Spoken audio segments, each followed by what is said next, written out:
जाने माने teacher Khan sir की, जिनकी मुश्किलें बढ़ चुकी हैं। फायरिंग केस में उन पर गिरफ्तारी की तलवार लटक ही रही थी। ऐसे में यह कयास लगने लगे कि हो सकता है वो सीधे कोर्ट में सरेंडर करें। बाद में दिन भर कयास लगाए जाते रहे और सरेंडर करने की बात होती रही, या फिर अग्रिम जमानत की याचिका कोर्ट में दाखिल करेंगे, ऐसी तमाम बातें होती रही। लेकिन उन्होंने ना तो सरेंडर किया, ना अग्रिम जमानत याचिका दाखिल की।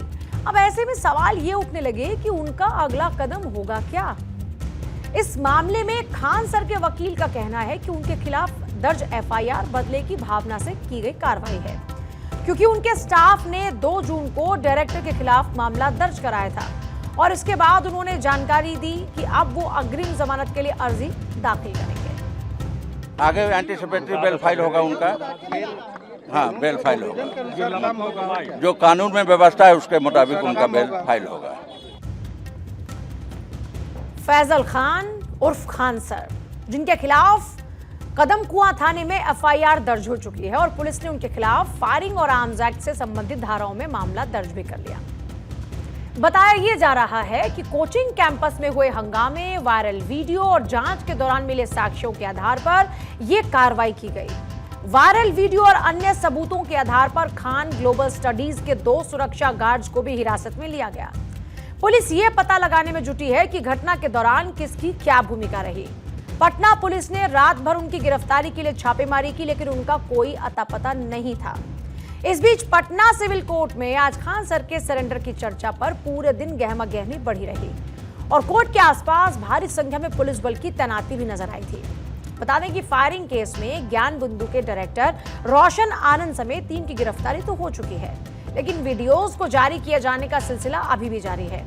एक और खान सर के खेमे की ओर से वीडियो जारी किया जा रहा है, तो दूसरी ओर ज्ञान बिंदु की ओर से भी एक एक करके वीडियो जारी किए जा रहे हैं उसी रात से, जिसमें खान सर के 2 बॉडीगार्ड्स हैं वो हवा में फायर करते हुए नजर आ रहे थे और इसी के बाद दोनों की गिरफ्तारी हो गई। दोनों को जेल भेज दिया गया। मामले के बारे में पटना के पुलिस अधिकारियों का क्या कहना था, एक बार वो आपको सुनवाते हैं। जो हथियार उसको एफएसएल में भी भेजा गया है जांच करने के लिए। बाकी अभी अनुसंधान चल रहा है, जैसा आएगा उसका सर एफआईआर रजिस्टर्ड हो गया है, क्या गिरफ्तारी होगी? मैंने बताया कि एफआईआर होने के बाद जो 2 व्यक्ति जो वीडियो में दिख रहे हैं फायरिंग करते हुए, उसको पहचान करके तो गिरफ्तार किया गया है और उनको भी भेजा जा रहा है। उनके हथियार जब्त करके फसल जांच कराया जा रहा है। आगे जो जांच में आएगा और उसके सबूत जो मिलेंगे हम लोग को सफाई कर। इस पूरे वॉर के बैकग्राउंड को भी समझना बहुत जरूरी है। जानकारी के मुताबिक पटना के कदमकुआ इलाके के कैंपस में ज्ञान बिंदु कोचिंग के संचालक रोशन आनंद का एक बैनर लगा था। आरोपों के मुताबिक पोस्टर को कुछ लोगों ने पहले फाड़ा, इसके बाद टेंशन बढ़नी शुरू हो गई। खान ग्लोबल स्टडीज कैंपस में ईंट पत्थर फेंके जाने की घटना हुई और फिर होर्डिंग तोड़ने और सुरक्षा गार्ड के साथ मारपीट का मामला भी सामने आया। घायल गार्ड को इलाज के लिए अस्पताल में भर्ती करवाया गया और घटना के बाद खान सर ये दावा करते नजर आए कि उनके संस्थान के बाहर कई राउंड फायर हुए। कोचिंग पर हमले से जुड़े विवाद के कई वीडियो एक के बाद एक सामने आ रहे हैं। 31 मई रात 11:30 बजे के इस वीडियो में एक आदमी ज्ञान बिंदु कोचिंग के सम्मान समारोह का पोस्टर फाड़ता हुआ नजर आया और सबसे बड़ी चौंकाने वाली बात यह है कि पोस्टर उसी कैंपस में लगा था जहां पर खान सर और ज्ञान बिंदु दोनों कोचिंग सेंटर हैं। जानकारी यह मिली कि पोस्टर फाड़ने वाला शख्स खान सर का ही स्टाफ था। पोस्टर फटने के विवाद में दोनों कोचिंग संस्थान का स्टाफ भी आपस में भिड़ गया था और बाद में ज्ञान बिंदु के बोर्ड पर खान सर की कोचिंग का पोस्टर लगाया गया। इसके बाद मामले ने तूल पकड़ा और ये ईगो से जुड़ गया। मंगलवार की रात को ज्ञान बिंदु कोचिंग के कुछ लोगों ने खान सर की कोचिंग पर पथराव शुरू कर दिया और खान सर का इस बीच दावा यह है कि मीडिया इस पूरे विवाद का सिर्फ एक पहलू दिखा रहा है। पूरी सच्चाई यह थी कि उनकी कोचिंग पर फायरिंग की गई थी। आपके सामने हम रख दिए, आप बताइए, आप अनुभव तो है नहीं, हमने दिखाया गोली चलते हुए आप लोग देख रहे हैं। अब आप बताइए, आप अपनी आवाज उठा सकते हो कि नहीं उठा सकते? अब अपने विद्या को तुम लोग रखो ध्यान से, अब तो दिखाते कहाँ से हम लोग के लिए तो यही विद्या है, हम लोग की यही हम लोग का ये है। अब आप लोग तो विद्या के मंदिर में बैठे हैं, स्पष्ट गोलियां चल रही थी और अफरा तफरी इतना था कि किसी के पास इतनी हिम्मत नहीं थी कि बाहर निकल के देख सके। इस बीच खान सर को जानने वालों के बयान सामने आ रहे हैं। उत्तर प्रदेश के देवरिया जिले के पैतृक गांव भाटपा रानी में लोगों का कहना है कि खान सर का नाता शुरू से ही विवादों से रहा। वो कभी कभी गांव आते हैं लेकिन किसी न किसी विवाद में घिर जाते हैं। खान सर के पैतृक गांव में उनके मोहल्ले के लोग, पड़ोसी, रिश्ते के चाचा ने भी खान सर के बारे में अपना रिएक्शन दिया। रिश्ते में खान सर के चाचा लगने वाले इमरान खान का दावा तो ये है कि खान सर शिक्षक नहीं बल्कि वो एक माफिया हैं। उन्होंने कहा कि खान सर बच्चों के साथ धोखा कर रहे हैं, जिंदगी के साथ खिलवाड़ कर रहे हैं। इमरान का दावा है कि खान सर की कोचिंग के 10 बच्चे पास होते हैं तो आंकड़ों में वो इनकी संख्या 20 बताते हैं। चाचा ने यह भी कहा कि उन्होंने फायरिंग कराई होगी और उसको सजा मिलनी चाहिए। और दूसरी ओर खान सर के मोहल्ले में रहने वाले एक शख्स अशोक सिंह का दावा यह है कि फायरिंग जरूर खान सर ने ही कराई होगी। फिलहाल तो ये आरोप है। मामले की हकीकत तो जांच पूरी होने के बाद ही सामने आएगी और उसके लिए खान सर को सामने आना जरूरी है। फिलहाल इस केस को लेकर बिहार की सियासत में उबाल भी आया हुआ है। ये सरकार को बदनाम करने के नियत से घटना की गई है और इसको लेकर के हमारी जो पुलिस है वो ताबड़तोड़ अनुसंधान भी कर रही है और कार्रवाई भी कर रही है। लेकिन ऐसी घटना दोबारा न हो इसके लिए हमारे विभाग में कोचिंग नीति को हम बना करके बिहार राज्य कोचिंग नियमावली और उसमें ऐसे ऐसे प्रावधान करेंगे जिससे ये सब लोग उस कानून के दायरे में आएंगे और ऐसी नौबत फिर भविष्य में ना आए। 2 कोचिंग संस्थानों में प्रतिस्पर्धा हुई और समाज में एक भय का वातावरण बनाया गया कि गोली चला, बच्चों का दिमाग कलुषित हो, तो पुलिस के जांच में रंगे हाथ पकड़े गए। जो निजी सुरक्षा गार्ड से पुलिस ने गोली चला उसने कबूल किया है, गोली भी चला है और किसके नाम किसने निर्देश दिया। तो कानून का हाथ लंबा होता है, वह जबड़े तक पहुंचता है। कानून अपना काम कर रहा है। कानून को अपना काम करना चाहिए। क्या है मामला, इसकी जांच हो, कौन दोषी हैं, जो भी दोषी हैं उनके ऊपर कार्रवाई होनी चाहिए। इस तरह से अराजक स्थिति नहीं होनी चाहिए। शिक्षा और संस्कार दोनों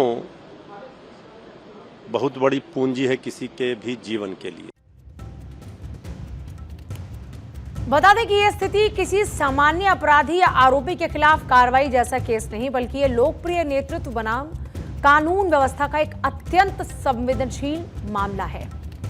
खान सर की विशाल छात्र शक्ति और उनकी सोशल मीडिया साख ने पुलिस के सामने एक ऐसी चुनौती खड़ी कर दी जहां एक छोटी सी चूक भी बड़े जन आक्रोश में तब्दील हो सकती है। दरअसल खान सर केवल एक शिक्षक नहीं बल्कि वो लाखों युवाओं के लिए एक इमोशनल आइकन हैं। उनके छात्र उन्हें अपने भविष्य के मार्गदर्शक के रूप में देखते हैं। ऐसे में पुलिस के सामने चैलेंज काफी बड़ा है। खान सर के समर्थकों की संख्या केवल पटना तक सीमित नहीं है बल्कि ये पूरे देश में फैली है। ऐसे में पटना पुलिस का टारगेट ये सुनिश्चित करना है कि न्याय की प्रक्रिया भी पूरी हो जाए और बिहार की कानून व्यवस्था की स्थिति भी नियंत्रण से बाहर ना जाए। अब बात करेंगे कभी भाभी जी घर पर हैं सीरियल के साथ घर घर में छा गई अंगूरी भाभी की, यानी एक्ट्रेस शिल्पा शिंदे, जो अब एक नई कंट्रोवर्सी में फंस गई हैं। इतना ही नहीं, अब उनके खिलाफ एक्शन की तैयारी भी होनी शुरू हो चुकी है। अब ये पूरा माजरा है क्या, आपको समझाते हैं। दरअसल टीवी एक्ट्रेस शिल्पा शिंदे उर्फ भाभी जी घर पर हैं के मेकर के खिलाफ यौन उत्पीड़न के झूठे आरोप उनकी ओर से लगाए थे। ये किसी और ने नहीं कहा बल्कि खुद ये उनका कबूलनामा है। उनके इस कबूलनामे के बाद अब बड़े विवाद की शुरुआत हो चुकी है। जाहिर है इंडस्ट्री में इसे लेकर नाराजगी भी बढ़ गई है। उनके इस बयान की ऑनलाइन कड़ी आलोचना भी हो रही है और अब ऑल इंडियन सिने वर्कर्स एसोसिएशन ने भी इस पर रिएक्शन दिया और महाराष्ट्र के मुख्यमंत्री देवेंद्र फडणवीस से इस मामले की निष्पक्ष और गहन जांच की अपील की है। दरअसल ये पूरा मामला साल 2017 का था। आपको याद होगा जब अंगूरी भाभी को टीवी सीरियल भाभी जी घर पर है से बाहर का रास्ता दिखाया गया। उस वक्त शिल्पा शिंदे कई तरह की बयानबाजी करती हुई दिखाई दी थी, लेकिन इसी दौरान उन्होंने शो के प्रोड्यूसर पर इल्जाम लगाया और सनसनी फैला दी। हालांकि उनकी शो में वापसी तो नहीं हुई, लेकिन उनके आरोपों के बाद शो के प्रोड्यूसर जरूर सवालों के घेरे में आ गए थे। बहरहाल इस मामले में अब उनके कबूलनामे के बाद हड़कंप मचा हुआ है। एक्ट्रेस हिना खान से लेकर इंडस्ट्री से जुड़े कई लोगों ने शिल्पा शिंदे की आलोचना की, जबकि ऑल इंडियन सिने वर्कर्स एसोसिएशन लगातार आक्रामक बनी हुई है।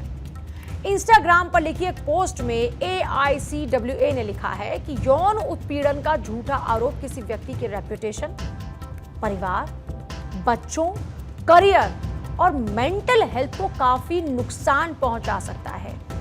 ऐसे आरोप किसी इंसान की इमेज का परमानेंटली मिट्टी में मिलाने का काम कर सकता है। मतलब ऐसा कोई भी आरोप किसी भी इंसान की जो एक इमेज है उसको परमानेंटली डेंट कर सकता है, उसको मिट्टी में मिला सकता है। और न केवल आरोपी बल्कि उसके परिवार, करीबी, सबके लिए परिणाम विनाशकारी हो सकते हैं। शिल्पा शिंदे के खिलाफ AICWA की नाराजगी का आलम यह है कि उन्होंने एक के बाद एक कई पोस्ट किए, इस मामले में एक्शन की मांग की और अपनी एक पोस्ट में लिखा है कि अगर कोई जानबूझकर झूठे आरोप लगाता है तो इससे न केवल आरोपी को नुकसान होता है बल्कि न्याय की मांग करने वाले जेन्युइन विक्टिम की क्रेडिबिलिटी खराब होती है।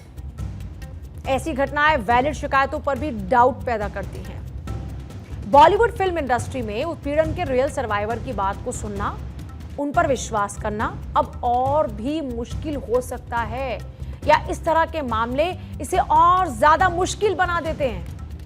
पोस्ट में आखिर में क्या लिखा गया आपको वो भी बताते हैं, क्योंकि इस पोस्ट पर अगर सरकार ने संज्ञान लिया तो फिर आने वाले समय में शिंदे सवालों के घेरे में होंगी और हो सकता है कटघरे में भी जाना हो, क्योंकि एसोसिएशन ने लिखा है AICWA महाराष्ट्र के माननीय मुख्यमंत्री देवेंद्र फडणवीस से इस मामले की निष्पक्ष और गहन जांच कराने की अपील करता है।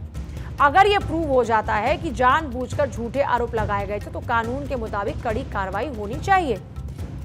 झूठे आरोपों से निर्दोष और न्याय की मांग करने वाले रियल पीड़ित दोनों की रक्षा के लिए जवाबदेही जरूरी है। और इस पोस्ट में कई और भी गंभीर बातें लिखी गई। इसके जरिए मांग की गई है कि सत्य, निष्पक्षता और न्याय की जीत होनी चाहिए। झूठे आरोप और रियल हैरेसमेंट दोनों ही गंभीर मामले हैं और कानून को सभी से उचित ढंग से निपटना चाहिए। अब आपके जहन में यह सवाल जरूर उठ रहा होगा कि अचानक से शिल्पा शिंदे का यह कबूलनामा कैसे आ गया, जबकि मामला तो ठंडे बस्ते में जा चुका था। बता दें कि हाल ही में शिल्पा शिंदे जानी मानी कॉमेडियन भारती सिंह और हर्ष लिम्बाचिया के पॉडकास्ट में शामिल हुई। इसी पॉडकास्ट में जब उनके पुराने विवाद के बारे में सवाल पूछा गया तो उन्होंने निर्माता संजय कोहली के खिलाफ झूठा यौन उत्पीड़न का मामला दर्ज करने की बात को स्वीकारा। उन्होंने इस पॉडकास्ट में कहा था कि मैंने मेरे प्रोड्यूसर के ऊपर सेक्सुअल हरासमेंट का जो केस किया था उसमें वजह यह थी कि मेरे पास कोई और रास्ता नहीं था। मतलब उन्होंने सेक्सुअल हरासमेंट का केस कर दिया क्योंकि उनके पास में कोई और विकल्प नहीं था। तब मैं उसमें से निकली हूं। तब किसी प्रोड्यूसर ने उनका साथ नहीं दिया और मैंने केस उसी बेसिस पर किया क्योंकि पुलिस तो FIR करने के लिए सीधा ये बोलती कि आपको गंदा लिखना पड़ेगा। बेचारा वो बंदा उसमें बदनाम हो गया। मतलब मैं एक्चुअली आज इसके थ्रू बोल रही हूं वो झूठ था।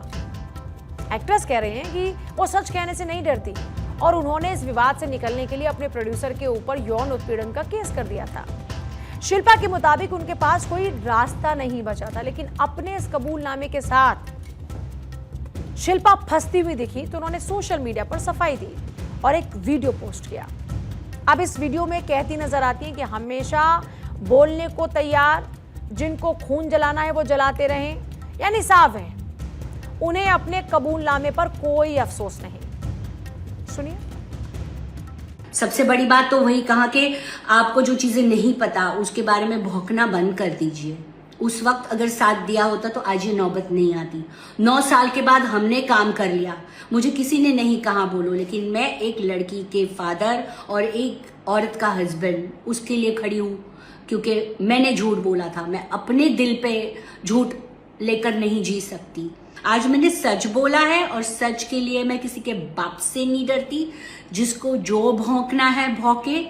चलती ट्रेन में चढ़ोगे, मैं वही कह रही हूँ, भगवान ना करे आप मेरे साथ जो हुआ वो आप लोगों के साथ हो। आप तो रहोगे ही नहीं, दिखोगे ही नहीं दुनिया में। मैंने उस वक्त भी अकेले फाइट की थी, मैं आज भी अकेले फाइट करने के लिए तैयार हूँ। ये कोई पहला वाकया नहीं कि इस तरह की तस्वीरें सामने आई हो, लेकिन क्या यह वाकई सच है? क्योंकि अगर उनका इस वक्त कहना सच है तो फिर साल 2017 में क्या था? जब विवाद अपने पूरे शबाब पर था। जाहिर है इस तरह के आरोपों के बाद प्रोड्यूसर शक के घेरे में रहते हैं और इंडस्ट्री सवालों के घेरे में रहती है।